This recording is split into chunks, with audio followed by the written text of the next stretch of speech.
In nomine Patris et Filii et Spiritus Sancti. Amen. Sancta María, sede sapientiae, ora pro nobis. Comenzamos la sesión 38ª con la segunda tesis de la moral fundamental. Aquí os recuerdo, vamos a ver aquí sobre todo virtudes y vicios. Ante todo un poco la noción de virtud. Las virtudes predisponen habitualmente las facultades del sujeto para la acción humana bajo la especificidad de la razón práctica, de manera que el sujeto se capacita para hacer el bien y hacerse bueno. Fijaos, por tanto, virtudes, disposición de las facultades, interviene la razón práctica, hacer el bien y hacerse bueno, y luego indico cuáles son las virtudes principales. Tanto las virtudes cardinales como las teologales tienen como forma la caridad y son perfeccionadas por los dones del Espíritu Santo, con lo cual aquí habrá que hablar de los diversos tipos de virtudes, la caridad como forma de las virtudes y los dones del Espíritu Santo, y en tercer lugar lo contrario. El pecado y los vicios destruyen paulativamente la personalidad moral del sujeto, con lo cual el tercer bloque es lo que se contrapone a la virtud. Bien, aquí hago alguna referencia al Catecismo de la Iglesia Católica, al Compendio del Catecismo. Seguimos refiriéndonos también a la encíclica de Juan Pablo II, Veritatis Splendor, y os pongo algunos números de la Suma de Santo Tomás de la Prima Secunde sobre estos temas. Bien, comenzamos por el primer bloque sobre qué quiere decir virtud moral y la virtud moral en lo que es la tradición moral católica. Ante todo, el autor que más desarrolló la cuestión de las virtudes fue Aristóteles, porque lo presentó como una perfección habitual y estable de las facultades operativas humanas, tanto de las intelectuales como de las apetitivas. También tuvo bastante influjo toda la tradición estoica que hablaba de vivir virtuosamente en el sentido de vivir conforme a la naturaleza, o sea, un poco lo característico del hombre es que desarrolle virtudes. En la revelación, en el Antiguo Testamento hebreo, no hay un término que equivalga a esta noción de virtud, en griego es arete, y cuando en los 70, en la versión griega del Antiguo Testamento, emplean arete, el significado es amplio: valentía, fidelidad, prudencia.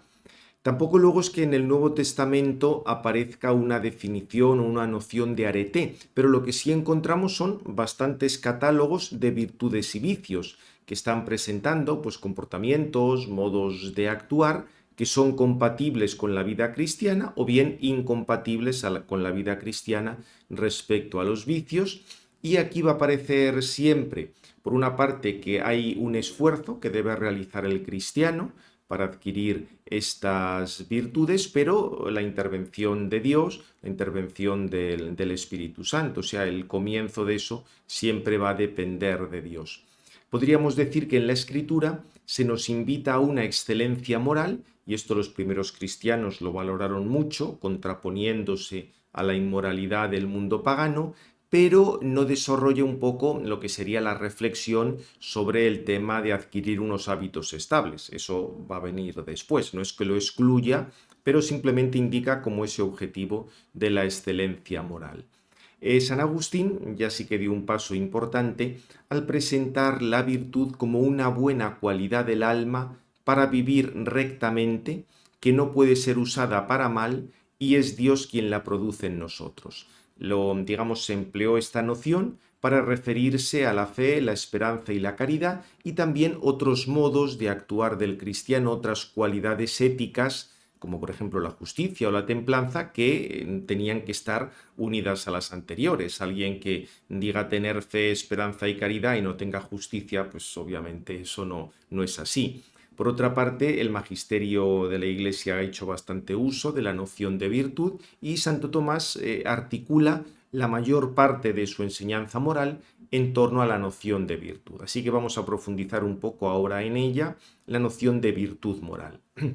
Se puede decir que una virtud es un hábito operativo bueno, es decir, una disposición estable, habitual, de una facultad humana que así la prepara, que así la dispone para la acción propia, hace que pueda realizar esa acción propia. Una facultad humana pues está abierta a multitud de posibles realizaciones y mediante las virtudes se va a orientar a un cierto tipo de realización que van a ser buenas.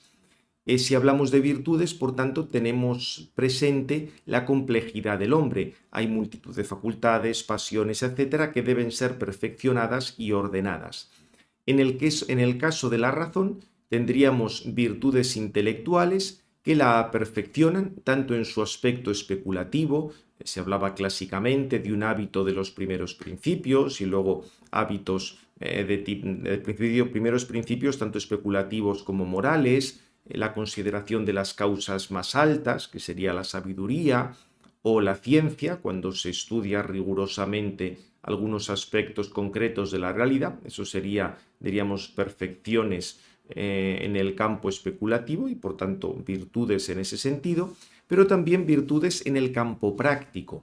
Aquí tendríamos la prudencia, que tiene que ver con el conocimiento, pero es un conocimiento práctico, lo que hay que hacer para obrar virtuosamente, para obrar hacia el bien. Y también en el campo práctico tendríamos artes o técnicas. El término latino es ars, artes, pero habría que traducirlos por técnicas, digamos, modos para realizar cosas concretas. De hecho, los latinos traducían con ars el término griego tecné.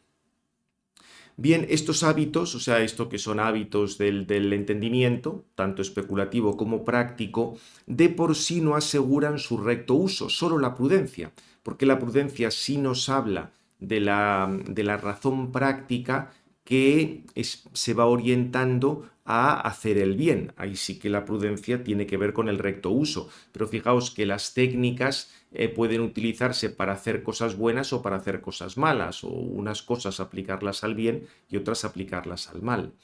Por tanto, esto, digamos, sería en el campo de las virtudes intelectuales. Las virtudes morales, en cambio, perfeccionan las facultades apetitivas, tanto en un nivel más sensible como en el nivel más superior de la voluntad.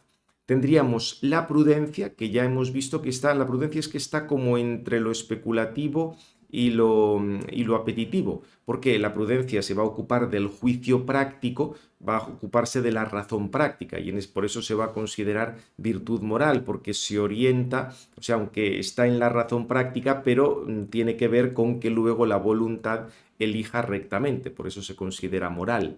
La justicia, directamente en la voluntad, la fortaleza, para regular el apetito irascible, nuestra respuesta ante males y peligros, que sea una respuesta adecuada, y la templanza, ante el apetito concupiscible, nuestro deseo de cosas agradables. Aquí ya os recuerdo que la prudencia, aunque esté en la razón práctica y es un hábito intelectual, sin embargo, al regular el recto obrar, se debe considerar como virtud moral. En realidad, la razón profunda de las virtudes morales es que en el hombre hay esa tendencia a la felicidad de la que ya hablábamos. El cristiano sabe que eso lo va a alcanzar por la unión con Cristo, pero la cuestión está cómo se realiza esa unión, porque tenemos multitud de circunstancias, multitud de situaciones, cómo voy yo eligiendo aquello que me va a llevar a la verdadera felicidad. Por supuesto que sabemos que hay algunas acciones que nunca pueden realizarse. Esto aparece tanto en la escritura y desde el punto de vista de la recta razón también es muy lógico. Hay cosas que son incompatibles con la naturaleza humana. Esas acciones nunca se pueden realizar. Y si se realizan, obviamente van a deshacer moralmente al sujeto, no le van a permitir alcanzar su fin. Pero si dejamos el campo negativo y nos ponemos en el positivo, ¿qué es lo que tengo que realizar? ¿Qué es lo que tengo que elegir para realizar la unión concreta con Cristo? Eso no es una cosa que se pueda determinar a priori. Cada uno tiene que ir deliberando y juzgando lo que debe hacer en cada caso concreto. Por supuesto, no es que se lo invente todo. Hay unas enseñanzas, hay unas normas generales, pero en mi caso concreto, ¿cómo las aplico yo? Repito, hay algunas cosas, ya lo hemos visto, que son intrínsecamente malas, porque son incompatibles con alcanzar el fin. Ahora, para alcanzar el fin, ¿qué cosas tengo que ir realizando? Pues ahí depende de multitud de factores. Por eso se podría hablar de la virtud, aquí ponemos esta explicitación como un hábito electivo, no porque directamente elija, lo que elige es la voluntad, pero la virtud tiene que ver con la elección, que consiste en un término medio relativo a nosotros, determinado por la razón y por aquello por lo que decidiría el hombre prudente. Hacemos, por tanto, referencia a la razón práctica y a la prudencia. Ante todo es un hábito electivo, porque ya hemos visto que la elección es un acto de la voluntad que determina qué acción se debe ejecutar para alcanzar el fin. Pero esto no es una cosa que se realice mecánicamente, sino que hay que escoger lo concreto en esta circunstancia con firmeza y sin flaquear ante los obstáculos. Por tanto, para realizar una elección buena me van a hacer falta las virtudes. Por eso decíamos lo de la virtud como hábito electivo. La virtud va a permitir la libertad porque hace con natural y amable su objeto, no prescinde de la deliberación y la elección, sino lo que va a conseguir la virtud es que esa elección sea buena.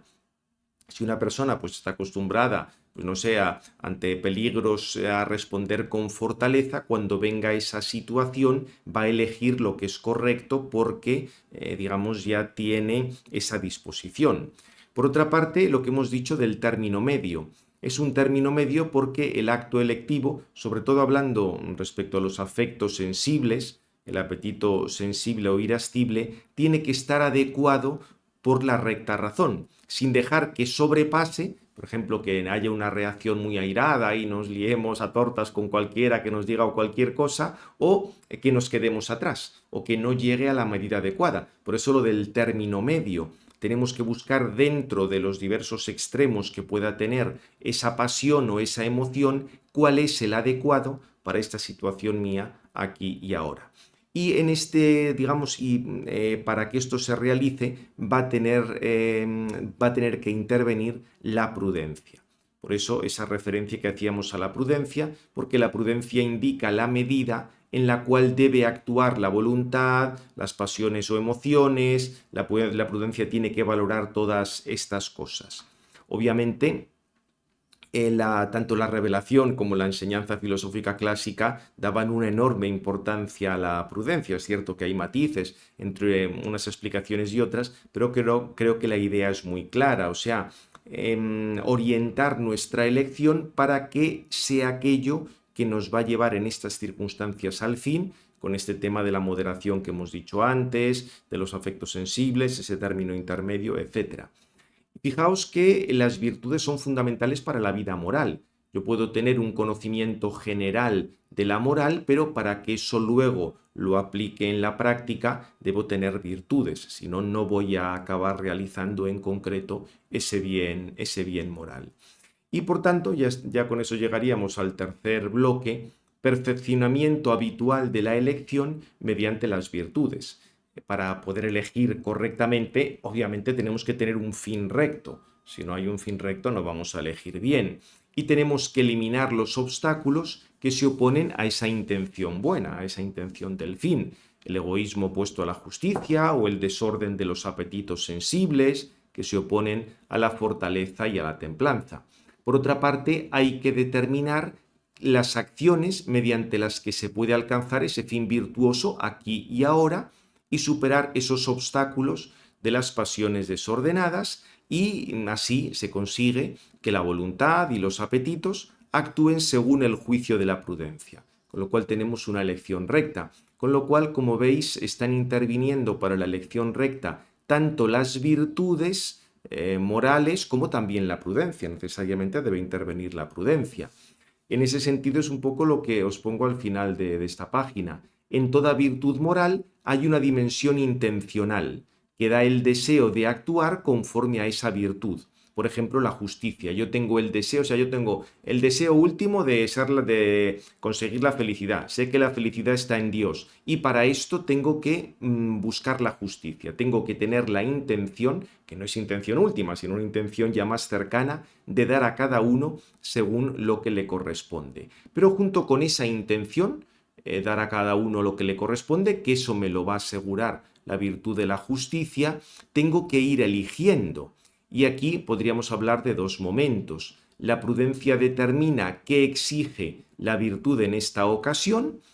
Por ejemplo, yo quiero actuar conforme a la justicia, sí, pero la justicia en este momento, ¿qué quiere decir? Dar a cada uno lo suyo, sí, pues si yo estoy comprando ahora al vendedor le tengo que dar exactamente esto.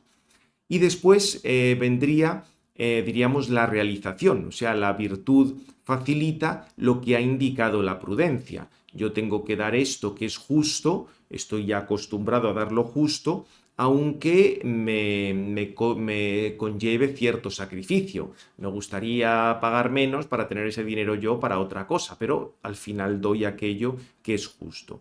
Por eso fijaos que aquí en la realización de la virtud de la justicia está actuando tanto lo que sería la justicia, el dar a cada uno lo suyo, como la prudencia para la aplicación en concreto a este caso. Por eso en la virtud moral podríamos decir que es el deseo de fines virtuosos y la elección de las acciones que los realizan. Y aquí va a intervenir en esa recta elección la prudencia. Por eso hay una mutua relación entre prudencia y virtudes morales. Diríamos que la prudencia tiene como principios los fines de las virtudes. O sea, una persona tiene la virtud de la justicia y el fin de la justicia es dar a cada uno lo suyo. Con lo cual, a partir de ese fin, dar a cada uno lo suyo, o en el caso de la templanza, resistir a una pasión de manera justa, la prudencia se encuentra con esos fines. Y a partir de esos fines, la prudencia delibera e impera la elección concreta para cada virtud aquí y ahora. O sea, lo que hemos dicho antes. Yo por la justicia tiendo a dar en general a cada uno lo suyo, pero a partir de ese fin, la prudencia va a decir, bien, hay que dar a cada uno lo suyo y en este caso quiero decir que a tal persona hay que darle tal cantidad. Por eso fijaos que no basta ni una intención subjetivamente recta de hacer el bien, ni una intención objetivamente recta de lo que es bueno en general, dar a cada uno lo suyo, sino que también hay que determinarlo en este caso concreto. Y eso va a tener lugar mediante la prudencia. O sea, tenemos que querer hacer el bien en general, llegar a la unión con Dios, todo este tipo de cosas, eso mediante virtudes, dar a cada uno lo suyo, por ejemplo en la justicia, y luego aplicarlo en concreto con la prudencia. Obviamente esto lo que nos está diciendo es que todas las virtudes están relacionadas entre sí y solo alcanzan su estado perfecto desarrollándose todas. En un nivel humano, la que las dirige sería la prudencia y en la nueva vida de la gracia es la caridad. Veremos luego, esto os va a quedar claro cuando luego expliquemos que la caridad es la forma de las virtudes. Y en esto, digamos, en el tema de las virtudes, tanto virtudes como vicios se van a adquirir por repetición de actos. Lo que pasa es que con la vida nueva del espíritu son infundidos por Dios. Lo veremos a continuación. Lo que pasa es que esto no elimina el tema de que haya que repetir actos. Atención, esto es importante porque ya veremos, las virtudes, hay virtudes morales infundidas, pero aunque Dios infunda esas virtudes, puede hacer que milagrosamente desaparezcan en nosotros las disposiciones contrarias, pero si no puede darse que tengamos esas virtudes infusas, pero al mismo tiempo disposiciones contrarias que nos acaben llevando al pecado, a oponernos a Dios y a perder la vida del espíritu. Por eso, junto con las virtudes infusas, hace falta también la repetición de actos para ir eliminando esas disposiciones contrarias que quedan en nuestra naturaleza. Por otra parte, para formar la prudencia influyen muchos factores. Aquí es fundamental la ley nueva que nos da Cristo y que consiste fundamentalmente en la gracia del Espíritu Santo, pero ya digo, hay que ir eliminando todas esas cosas que se le oponen, porque tenemos la situación del hombre herido por el pecado original y esto hace que sea difícil adquirir virtudes e incluso si se adquirieran virtudes morales sin la gracia llegarían solo a un estado imperfecto. O sea que, como veis, hace falta todo.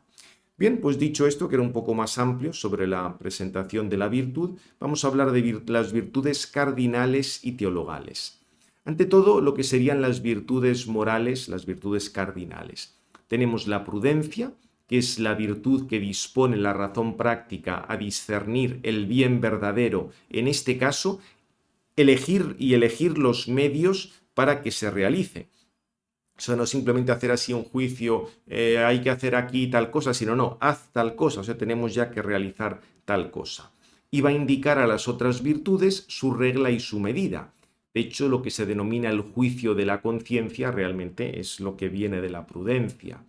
Y gracias a la prudencia podemos aplicar sin error los principios morales a casos concretos. Es una virtud para esto. La justicia está en la voluntad y movería a dar a Dios y al prójimo lo que se debe. Respecto a Dios, la justicia adquiere la forma de virtud de la religión, y respecto a los hombres, pues diversas variedades de justicia, según sea respecto a una persona particular, sea varias, sea entre personas pues que tienen diferencias de derechos o algo por el estilo. Ahí ya las aplicaciones de la justicia son múltiples. La fortaleza tiene que ver con el apetito irascible, o sea, la respuesta ante los peligros, y nos asegura la firmeza y la constancia en la búsqueda del bien, porque nos va a ayudar a resistir a cualquier tentación y peligro y mantenernos firmes en la búsqueda del bien. Fijaos que incluso la fortaleza, en el caso más extremo, llega a vencer el temor a la muerte, cuando antes que realizar determinadas acciones que son intrínsecamente malas y que impiden alcanzar el fin último en Dios, es preferible perder la vida temporal. La templanza estaría en el apetito concupiscible, y lo que hace es que modera la atracción de los placeres para conseguir un equilibrio a la hora de usar los bienes creados. De esta manera la voluntad puede dominar instintos y mantener los deseos en un límite honesto. O sea, no es que estos deseos sean malos, pero tienen que tener una medida, porque estos deseos tienen que estar orientados para que podamos alcanzar el fin. Por ejemplo, nos hace falta la comida para mantenernos vivos, también la comida pues es una ocasión para tratar con otras personas, para hablar, para establecer amistades, pero no se puede poner como un fin último la comida o centrarnos solo en el placer que se sigue de la comida. No es que comer esté mal, repito, pero ahí hay que poner una moderación. Y por eso la templanza se presenta como moderación y como sobriedad. Estas virtudes se pueden adquirir mediante actos deliberados, pero son purificadas y perfeccionadas por la gracia divina. Por eso se ha hablado de virtudes morales infusas. O sea, esto lo podemos adquirir con actos, pero también pueden ser infundidas por Dios. Lo que pasa es que lo que os he comentado antes de esas disposiciones, lo recuerda Santo Tomás, sí, tenemos una prudencia infusa, una justicia infusa, una templanza infusa cuando recibimos la gracia del Espíritu Santo. Pero atención, que eso, salvo caso de milagro, no elimina que en nosotros permanezcan disposiciones contrarias. Por eso hace falta que realicemos actos para que se vayan quitando esas disposiciones contrarias y la vida moral que procede del Espíritu Santo pues pueda realizarse. Bien, lo que pasa es que al hablar de virtudes infusas, diríamos las que son propiamente infusas, y las que solo pueden existir si son infundidas son las virtudes teologales. Evidentemente, las virtudes morales infusas y las virtudes morales adquiridas son, por así decir, de género distinto, porque su objeto formal es diferente, pero ahora en eso no nos entretenemos y nos vamos a fijar sobre todo en las virtudes teologales y dones del Espíritu Santo. Lo característico de estas virtudes, las teologales, es que tienen a Dios por objeto. O sea, por ellas nos ordenamos recta y directamente a Dios.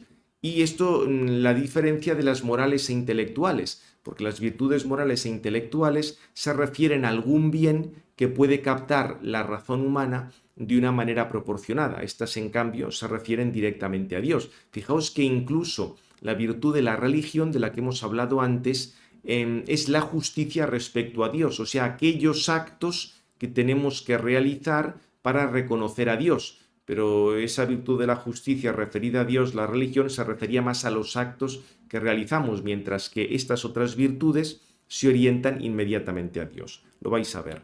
La fe es la virtud por la que creemos a Dios y lo que Él nos ha revelado. Obviamente ahí tenemos la ayuda de la Iglesia para conocer esa revelación. Y es Dios con su gracia quien nos mueve a creer. La autoridad de la Iglesia lo único que hace es presentar determinados artículos concretos.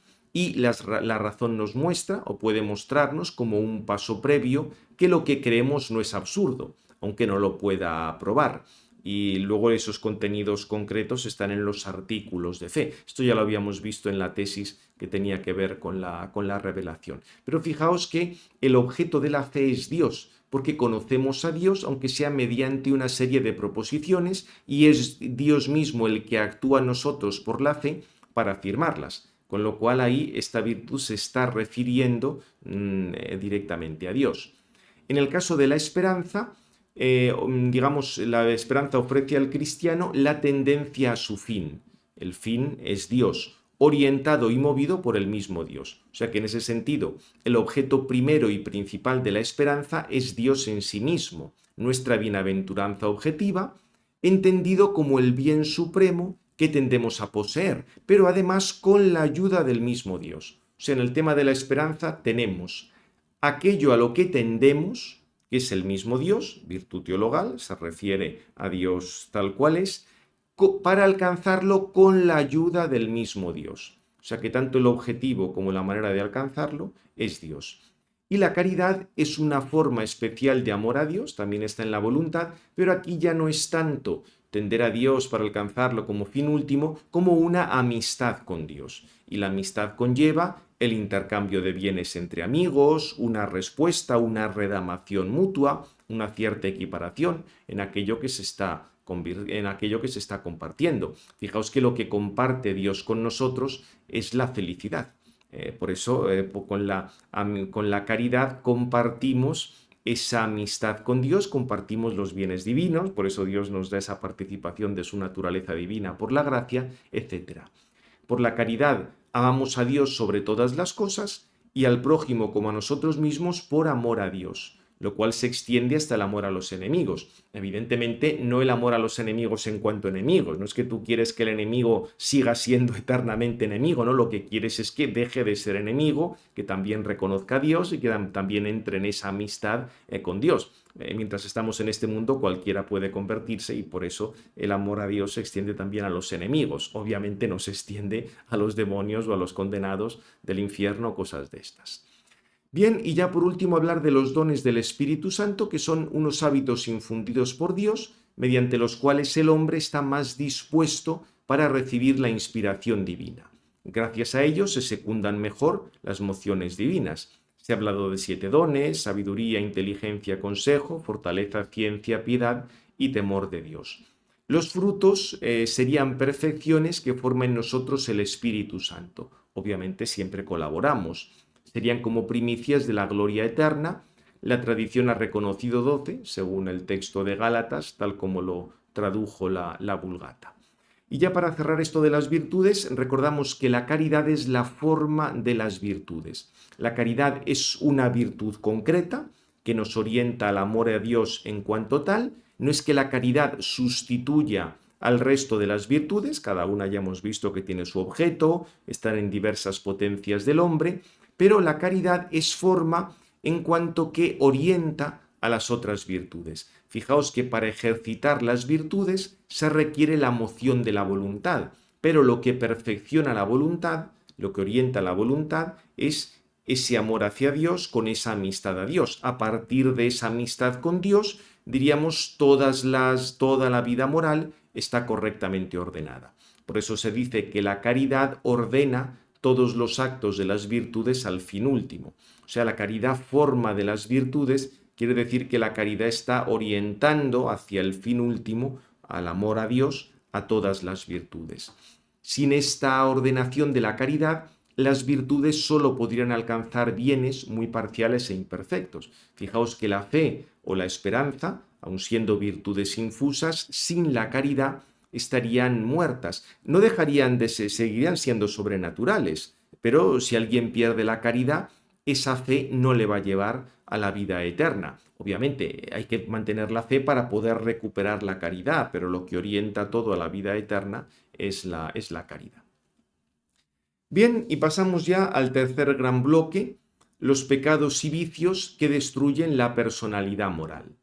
Respecto al tema del pecado, obviamente en la revelación, en la escritura, hay muchísimas enseñanzas sobre el pecado.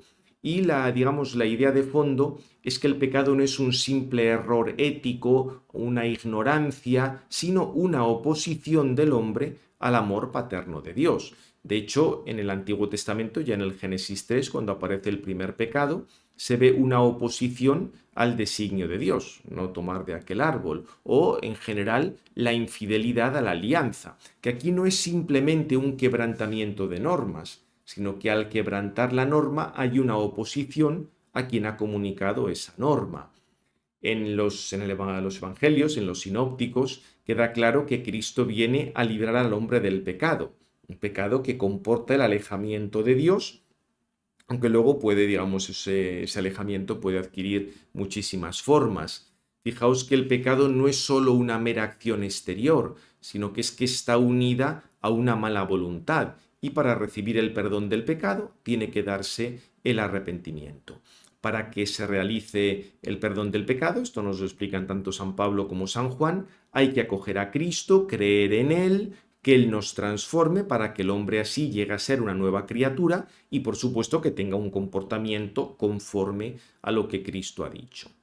Si buscamos una definición del pecado, tendríamos la frase agustiniana: acto, palabra o deseo contrario a la ley eterna. Aparece en el Contrafaustum. Es, por tanto, debe ser un acto humano, libre, realizado con advertencia y consentimiento y contrario a la ley de Dios. Porque fijaos que ley eterna contiene todas las otras leyes. De este modo, el pecado supone una rebeldía contra Dios. Como el designio de Dios también conlleva la santidad para el hombre, podríamos ver que el pecado es un acto contrario a las virtudes éticas, tanto naturales como sobrenaturales, o una ruptura de la comunión del hombre con Dios, una comunión que ha venido por Cristo, pues el pecado rompe eso. Evidentemente a diversos niveles. Ya he comentado antes que se puede perder la caridad, pero no perder la fe, o perder toda la vida sobrenatural, negar a apostatar o cualquier cosa de estas. Bien, en el pecado se suele distinguir un elemento formal, que es el rechazo a Dios, o sea, es lo que está siempre de fondo, y un elemento material. Al final lo que hay es una vuelta a las criaturas, un volverse a las criaturas de una manera desordenada. Ahí lo que está sucediendo es que el pecador busca un bien parcial y finito, desordenado, en relación con la regla de la virtud, y por eso se está alejando de Dios. Como es un acto opuesto a la virtud, es incompatible con la tendencia de la voluntad hacia Dios. Por eso un pecado conlleva la separación voluntaria de Dios y en ese sentido la ruptura de la caridad. Es curioso porque hubo algunos autores jesuitas en el siglo XVII quien plantearon lo que se llamó el pecado filosófico, que en el caso de quienes no creen o no están pensando en ofender a Dios, pues decían, sí, ahí habría un error ético grave, pero no sería pecado, no sería ofensa a Dios, sería sí un error porque se está haciendo algo que no es coherente con un mandamiento, pero como no se está queriendo ofender a Dios directamente, no habría ofensa a Dios. La iglesia dijo que no, evidentemente, cualquier pecado, ese tipo de errores éticos, repito, cuando hay conciencia de lo que se está haciendo, etcétera, son también una ofensa a Dios.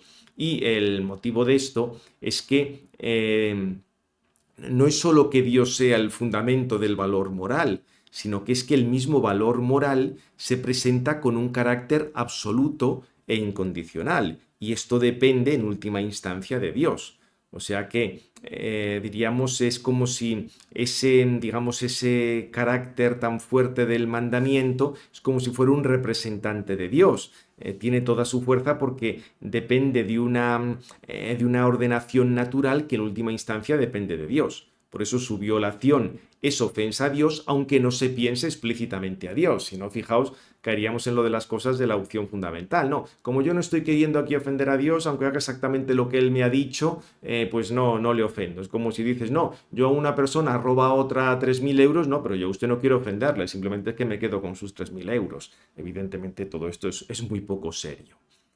Por eso, a los ojos de la fe, no hay ningún mal que sea tan grave como el pecado, precisamente por esa oposición a Dios, y de ahí que el pecado, cuando hablamos de ese pecado mortal, ahora veremos la distinción, es una deuda en cierto modo infinito porque nos hemos separado del bien infinito. Y así se entiende también la gravedad, la seriedad de la pasión del Hijo de Dios para alcanzar el perdón de los pecados. Evidentemente ya lo vimos, Cristo podría haber reparado por el pecado, podría haber ofrecido un bien mucho mayor que todos los males del pecado, al ser el verdadero Dios y verdadero hombre, con cualquier acto que hubiera realizado en su naturaleza humana unida a la divina. Pero el morir de ese modo, con esa pasión y ese ofrecimiento en la cruz, era también un modo de decirnos la gravedad que tiene el pecado.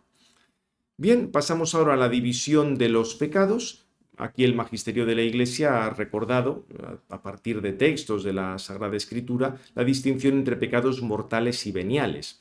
Fijaos que pecado en sentido estricto es el pecado mortal, que hace perder la vida divina en nosotros, por eso mortal, mientras que el pecado venial simplemente la debilitaría en el sentido de que dificulta el ejercicio de las virtudes. Se van acumulando cosas que hacen más difícil esa vida sobrenatural. Para que se dé un pecado mortal, tiene que haber una materia grave, que haya plena advertencia y consentimiento.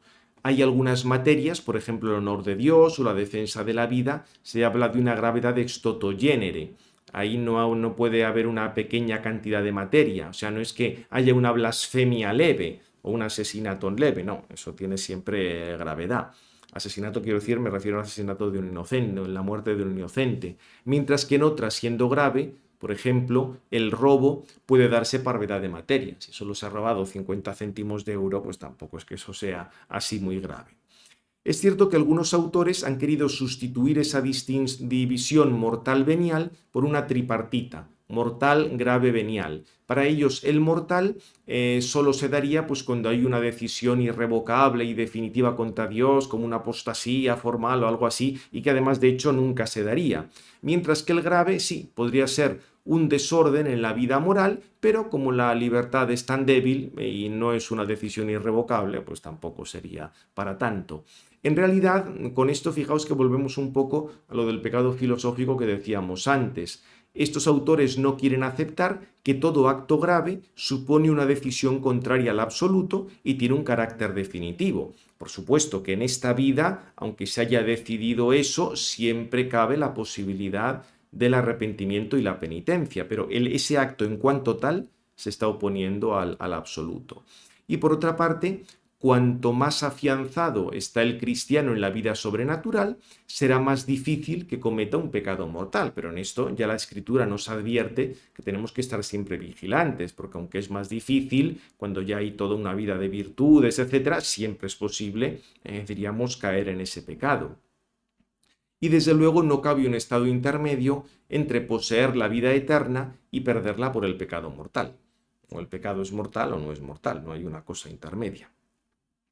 Por otra parte, también se puede emplear la división entre pecados externos, cuando hay una acción exterior observable, y pecados internos. Ambos pueden ser pecado mortal, como un pensamiento consentido, con un deseo malo, cualquier cosa, o simplemente la satisfacción por algo malo que ya se ha realizado. Aunque aquí no hay una acción externa, sin embargo, pueden ser también pecados mortales.